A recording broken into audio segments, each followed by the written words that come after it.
ყველას მოგესალმებით.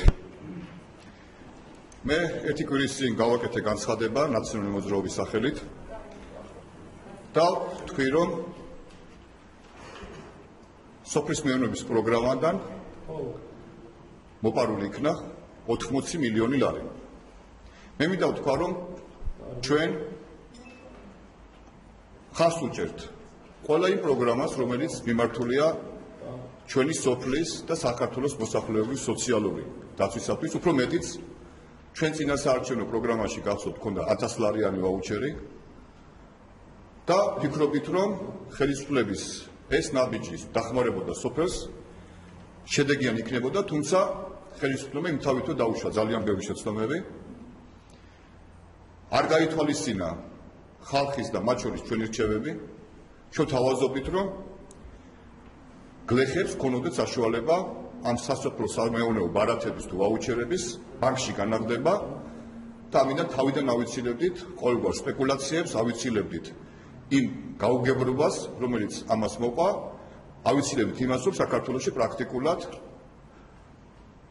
განსხვავებული ფასები ჩამოყალიბდა ბარათით შეძლებილ ნივთებსა და ინვენტარ შორის და ბაზარზე, თავისუფალ ბაზარზე ამ ნივთებს შორის. მე ხა თქვენთან წარმოვადგინე ყველაზე ხშირად ჩვენი ფერმერების მხრიდან ნაყიდი, იმიტომ რომ სხვა გამოსავალი მათ არ ჰქონდათ საშუალება გაენაღდებინათ ბანკში და თვითონ გადაეწყვიტა და თუ რა შეიძლებდნენ და სად შეიძლებდნენ, სად შეიძლება, ამიტომ მათ შეუზღუდა სახელმწიფომ და ეს რა თქმა უნდა სოფლის მეურნეობის და თვითმთავრობის ბრალია. აქ არის განსხვავება თითოეული ნივთში რამდენი წააგო ქართულმა გლეხმა და მე მინდა გითხრათ რომ ჩვენი დათვლით ეს არის მინიმუმ 30%, ანუ 80 მილიონი ლარი დაკარგეს ქართულმა გლეხებმა. ჩვენი ფრაქცია პარლამენტში დაიწყებს აქტიურ მუშაობას მომდევნო კვირიდან, როგორც საკომიტეტო მოსმენებზე, ფრაქციის შეკრებებზე, მოიწვევს მთავრობის წარმომადგენლზე იმედი გვაქვს, რომ საქართველოს მთავრობა გამოეხმაურება ამ ჩვენს და რაც მთავარია ხალხის პრეტენზიებს და ჩვენ გამოვდივართ ინიციატივით, რომ ის დანაკარგი 80 მილიონი, რომელიც იქნა დატაცებული და ქართული გლეხებისგან წართმეული, საკომპენსაციოდ, თუნდაც საშემოდგომოდ, თითოეულ ოჯახზე 120 ლარიანი ვაუჩერი ან ბარათი თუ გნებავთ, დაარიგდეს, ოღონდ ამ ბარათზე მაინც დაშვებული იქნას, რომ ამ ბარათებით შესაძლებელი იყოს ბანკში ამ ფულის განაგდება. მე კიდევ ერთხელ მინდა, რომ მე ბრალს დღევანდელ ხელისუფლებას 80 მილიონის სახელმწიფო ბიუჯეტის თანხის გაფლანგვაში და მოვითხოვ, რომ ეს ფული დაუბრუნდეს ქართულ გლეხობას, რადგანაც მათ ზუსტად ამ მოდენობის თანხა დაკარგეს. მე მზად ვარ თქვენს ყველა შეკითხვას უპასუხო. მე სპეციალურად არ ვისაუბრე კომბაინებზე და ტრაქტორებზე, იმიტომ რომ მათი 80%, 95% არის ჩვენ დროს შეძენილი და მადლობა ღმერთს, რომ ზოგიერთ რაიონში ეს გამოადგა ჩვენს ფერმერებს და გლეხებს, მაგრამ სამწუხარო ფაქტია, რომ ჩვენი თანხით შეძენილ ტრაქტორებში თვით ხელისუფლება იძულებული გახდა ეღიარებინა, რომ ადგილი ქონდა გარიგებებს, ყოფილი შევარდნაძის ეპოქის უკვე დავიწყებული გმირები გამოჩნდნენ და ჩვენ ხელისუფლებას ვაფრთხილებთ ყოველთვის, რომ არ შეიძლება ძველი შევარდნაძის კადრების უკან დაბრუნება, იმიტომ რომ ისინი არ მოეშვებიან ფულის მოპარვას, დაშინებას, შანტაჟს და თქვენ იცით, რომ ამ მახინაციაში ჩართული სოფლის მეურნეობის ხელმძღვანელობის გარდა იყვნენ ყოფილი შინაგან საქმეთა სამინისტროს მაღალჩინოსნები, ცნობილი ლეგენდარული ალავიძის მეთაურობით და მე იმედი მაქვს და დარწმუნებული ვარ, რომ ხელისუფლება გამოიჩენს პრინციპულობას და ბოლომდე მიიყვანს ამ საქმეს.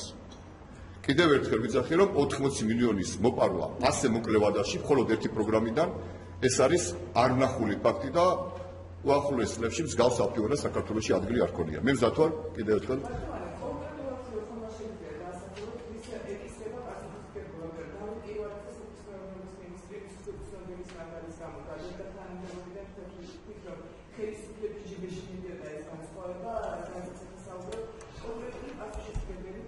ყველა იმ ადამიანმა და რა თქმა უნდა ეს არის მთელი მთავრობის პასუხისმგებლობა, ვინც მიიღო გადაწყვეტილება, რომ ეს ნივთები გაყიდული იყო სპეციალიზირებულ მაღაზიებში, ხას უსვამს, სპეციალურ მაღაზიებში, იმიტომ რომ ამ ბარათების ვაჭრობა დაშვებული იყო მხოლოდ შეზღუდულ მაღაზიებში.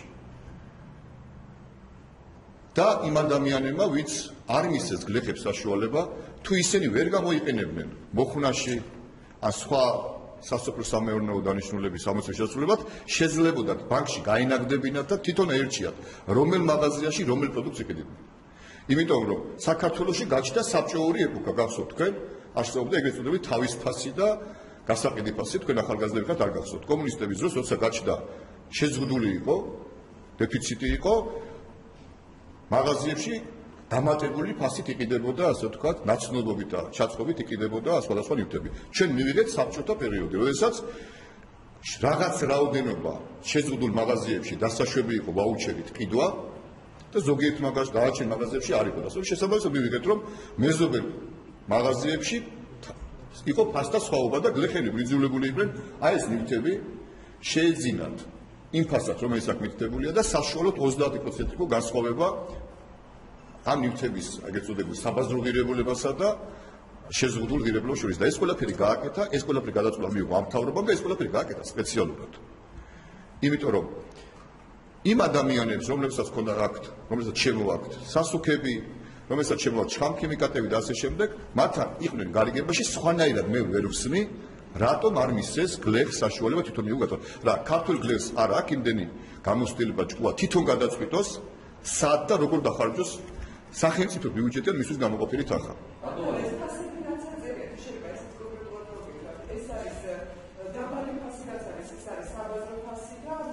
ანუ მარტივად რო ვთქვათ, დაბალი ფასი ეს არის ის ფასი, რომელიც ბაზარზეა და მაღალი ფასი არის ის ფასი, რომელიც იმ სპეციალურ მაღაზიებში ედო ამ ნივთებს. ამიტომ, როდესაც გლეხი ამ ვაუჩერით მიდიოდა მხოლოდ სპეციალურ მაღაზიაში, მას უწევდა გაზრდილი ფასით შეეძინა თითოეული ეს ნივთი. აქ ყველა ნივთი რა თქმა უნდა არ არის. აქ კომბაინი და ტრაქტორი არ დაეტოვდა ამ ოფისში, ჯერ არ აქვს იმხელა ოფისი. აი ეს არის ილუსტრაცია, მე თქვენთვის ილუსტრაციას გამოვიღეთ, თუ რა ღირდა და რა გადაიხადა გლეხმა ამ ღირებულებაში. და ეს ყველაფერი შემთხვევით არ გაკეთებულა, ეს გაკეთდა სპეციალურად. და თვით საქართველოს შინაგან საქმეთა სამინისტროს მიერ გამოქვეყნებულ კადრებში, როდესაც განაგდება ხდება ვაუჩერის თქვენებათან ნახი გაქვთ, როცა 40%-ზე უფრო დაბალ ფასად მოხდა განაგდება ვაუჩერის. საწავიდა ეს დრო. რა თქმა უნდა, წავიდა ხელისუფლების ჩინოვნიკებსა და მათთან გარიგებულ პირდაპირ თქვათ, არ მომეორდეს სამწუხაროდ, ამათ ეს ადამიანები არიან სპეკულანტები, რომელიც შეკრული იყვნენ ხელისუფლებასთან. ეს ამათ მე ვერ დავარქმევ ჩვეულებრივ ვაჭრებს. ვაჭრები არიან საქართველოს დაფასებული საზოგადოების წევრები, მაგრამ ის ადამიანები, რომლებიც შეეკრნენ ხელისუფლებას, მათთან ერთად შევიდნენ გარიგებაში და ქართულ გლეხს ჯიბიდან ამოაცალეს ეს ნახა, მე მათ სპეკულანტებს დავარქვევდი, მაგრამ მთავარი დამნაშავე ამ შემთხვევაში რა თქმა უნდა არიან სახელმწიფო ხელები და ყველაფერზე პასუხს აგებს საქართველოს მთავრობა და სოფლის მეურნეობის სამინისტრო. ჩამეკითხებით?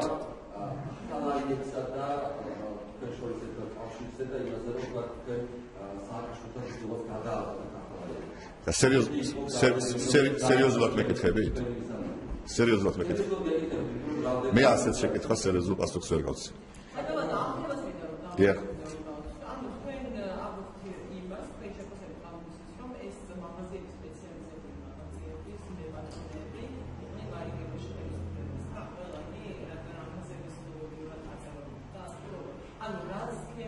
იცით რა, მე კი ბატონო, მე არ გავაკეთებდი აქცენტს ამ მაღაზიების მეპატრონეებთან. ხელისუფლება მათ შესთავაზად ასეთი თამაშის წესები. და ისინი ამ თამაშის წესებს წაყვნენ და მე არასოდეს ბრას არ დავდებ კერძო მეწარმეს. ხელისუფლება თუ მას აიძულებს გარიგებაზე წავიდეს, მას სხვა გზა არ აქვს, ის წავა ხელისუფლება. მე ვარ ვაგებ პასუხს თხოვ სახელმწიფო მოხელეებს, რომელმაც ეს პროგრამა შეადგინა და განახორციელა და უფრო მეც გეტყვით. ამდენი უკვე 2 თვეა ეს პროცესი გრძელდება და ამას რეაგირება მოყვა მხოლოდ 1 კვირის წინ. პირველ სიგნალზე, პირველ ნიშანზე, როდესაც ადგილი აქვს ორმაგ ფასებს დანაკარგებს გლეხებისათვის, მთავრობას უნდა მიიღო ადეკვატური გადაწყვეტილება, რაც მან არ მიიღო და არ მიიღო მარტო იმიტომ, რომ მას ჰქონდა პირადი ინტერესი. არა, არ უნდა გაიკონტროლებინათ, მეც ეგ გითხარით. მას გლეხს უნდა ქონოდა საშუალება ამ ბარათის ბანკში განაგდების და თვითონ მიეღო გადაწყვეტილება რა შეეძინა ვისგან და რა ფასად. ამ შემთხვევაში ორმაგი ფასები აღარ იქნებოდა როგორც მინიმუმ.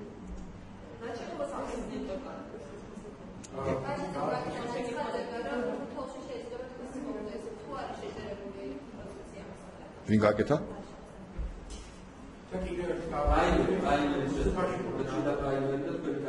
რაიმერი? რაიმერი. ჩვენ როცა ჩვენ იცით რომ გამოცხადებული გვაქვს და ამ ეტაპზეც ვართ პროცესში, იმიტომ რომ რაიმერი არ არის მარტივი საკითხი, საქართველოში არავის არ გაუკეთებია, ჩვენ სწავლობთ საერთაშორისო გამოცდილებას და ჩვენ გვინდა უახლოეს დღეებში რაიმერის პრინციპები გაგაცნოთ. შემდეგ როცა ჩამოყალიბდება რაიმერის პრინციპები, რა თქმა უნდა გამოჩნდებიან ჩვენს ფრაქციაში, სწორედ ჩვენს პარტიაში და შეიძლება პარტიის გარეთაც ადამიანები, ვისაც სრული ეკრებათ ამ რაიმერის მონაწილეობის მიღება და ეს ყველაფერი იქნება გამჭვირვალე. ჯერჯერობით არ ვიცით, ახლა წინასწარ რატო ვთქვით ამას? მოვა ამის დრო და ამას მოგარსებთ. როგორ? ინტერესი დიდია.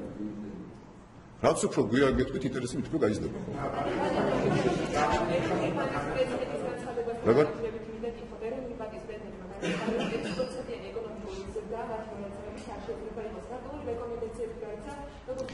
ეს არის ძალიან სერიოზული საკითხი და მე მომავალ კვირაში ამ საკითხთან დაკავშირებით ეკონომიკა, საქართველოს ეკონომიკასთან და იმ ძალიან საგანგაშო მდგომარეობას, რომელიც ჩვენ ქვეყანაში არის, ალბათ ეს ყველა გრძნობს, თქვენს გრძნობთ და ყველა მეწარმე, ყველა დასაქმებული და უმუშევარიც ყველა გრძნობს. მე საგანგებოდ გამოვიხმაურები შემდეგ კვირაში. ერთი რამე ფაქტია, რომ ის დაგეგმილი ეკონომიკური ზრდა და შესაბამისად საბიუჯეტო შემოსავლები, თუმცა ამას პირდაპირ კავშირშია, რაც დღევანდელ მთავრობას ჰქონდა, ის როგორც მინიმუმ კვეთრად შემცირდება და იმედი გამოვთქვათ, რომ ეს კრიზისი აღარ გაღრმავდება, თუმცა მე ვფიქრობ, რომ ხელისუფლებას უკვე დღეიდან მოუწევს ხარჯების შემცირება, რადგანაც წლის ბოლომდე მათ იქნება საკმაოდ დიდი საბიუჯეტო გარღვევა და თუ თადარიგი ეხლავე არ დაიჭირეს და ეხლავე არ გადავიდა ხელისუფლება ეკონომიაზე, შემოდგომაზე სავალალო შედეგამდე მივალთ. მაგრამ ამასთან დაკავშირებით კი და ამიტომ მე გეუბნებით, რომ ამისთვის სპეციალურად მომეზადები და შემდეგ კვირას კონკრეტული რეკომენდაციებით მე წავდგები ხელისუფლების და საზოგადოების წინაშე.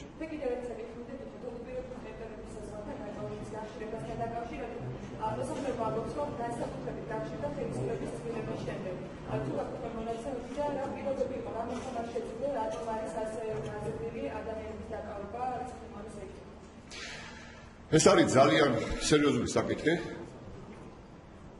და ჩვენ გვინდა ამასთან დაკავშირებით ჩვენ ძალიან სერიოზული და საგანგაშო ინფორმაცია გვინდა გადამოწმება მიმდინარეობს და ჩვენ არ გვინდა ეხლა წინასწარ განვაცხადა რომ არ დავაზარო რომ საქართველოს მოქალაქეები ამემართულებით ხელისუფლებამ დაუშვა ძალიან დიდი შეცდომა რაც არ გაუკეთებია არც ჩვენ 9 წლის განმავლობაში და მოდი გითხრათ რომ თვითშევარდნაძის მთავრობის დროსაც კი მსგავსი რამები არ ხდებოდა და რა მოხდა ამ ბოლო თვეებში ამის შესახებ ჩვენ საგანგებო განცხადებებს გავაკეთეთ მას შემდეგ რაც ჩვენ ამას გადავამოწმებთ ჩვენ არ გვინდა დღევანდელი ხელისუფლებიდან გასვლავებით რაც რაჭორსაც გავიგებთ რაც ენაზე მოგვადგება ყველაფერი ვისაუბროთ გადამოწმების შემდეგ კვირაში ჩვენ გვპირდებით რომ ამომწურავ ინფორმაციას მოგაწოდეთ რატომ ხდება გახშირებულად საქართველოს მოქალაქეების გატაცება და შემდეგ მათი საჯარო განთავისუფლება.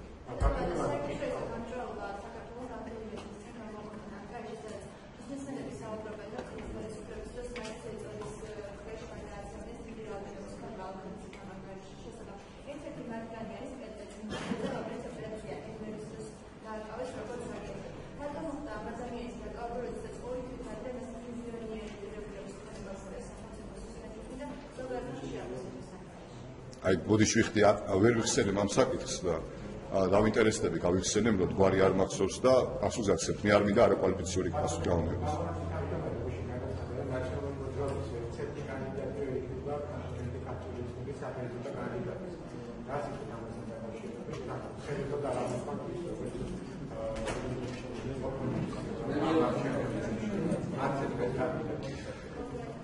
მე მინდა გითხრათ რომ ჩვენი დღევანდელი ხელისუფლება ყოველდღიურად იმენ შეცდომას უშვებს, რომ საპრეზიდენტო არჩევნამდე არაფერი არ არის გამორიცხული.